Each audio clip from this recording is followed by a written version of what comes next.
ஹரியானாவில் பனிமூட்டத்தால் வாகனங்கள் ஒன்றோடு ஒன்று மோதி விபத்திற்குள்ளானதில் 2 உயிரிழந்த நிலையில் 10ற்கும் மேற்பட்டோர் படுகாயமடைந்துள்ளனர். இதுகுறித்த கூடுதல் தகவலை செய்தியாளர் ரமேஷ்குமார் வழங்கிட கேட்கலாம். ரமேஷ்குமார், வணக்கம். இந்த விபத்து சம்பவம் தொடர்பான முழு தகவலை சொல்லுங்க. வட இந்திய மாநிலங்களில் கடும் குளிர் நிலவி வருவது நமக்கெல்லாம் நன்கு தெரியும். கடும் குளிர் காரணமாக கடும் அடர்த்தியான பனி புகை மூட்டமும் காணப்படுகிறது. இந்த நிலையில் ஹரியானா மாநிலம் நூ பகுதியில் டெல்லி மும்பை எக்ஸ்பிரஸ்வே விரைவு வழி சாலையில் சென்று கொண்டிருந்த வாகனங்கள் பல அடர்த்தியான பனி புகை மூட்டம் காரணமாக ஒன்றோடு ஒன்று தொடர்ச்சியாக மோதி விபத்துக்குள்ளாகி இருக்கிறது.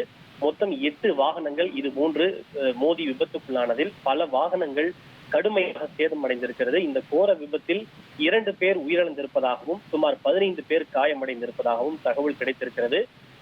உயிரிழப்பு எண்ணிக்கை 4ஆக அதிகரித்திருப்பதாகவும் கூட அங்கிருந்து வரக்கூடிய தகவல்கள் தெரிவிக்கின்றன. உயிரிழந்தவர்களில் 2 பேர் காவல்துறையை சேர்ந்தவர்கள் என்கிற தகவலும் தொடர்ந்து வந்து கொண்டிருக்கிறது.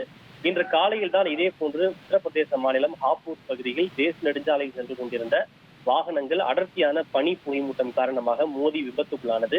தொடர்ந்து இது டிசம்பர் மற்றும் ஜனவரி மாதங்களில் காலை நேரங்களில் அடர்த்தியான பனி புகைமூட்டம் காணப்படும் என்பதால் வாகன விபத்துகள் தொடர்ந்து ஏற்பட்டு வருவது வாடிக்கையாக இருந்து வருகிறது. தகவல்களுக்கு நன்றி ரமேஷ்குமார். இனி செல்லும் இடமெல்லாம் செய்தி. தந்தி டிவியின் வாட்ஸ்அப் சேனலை ஃபாலோ பண்ணினா செல்ல இருக்கும் இடமெல்லாம் செய்தி.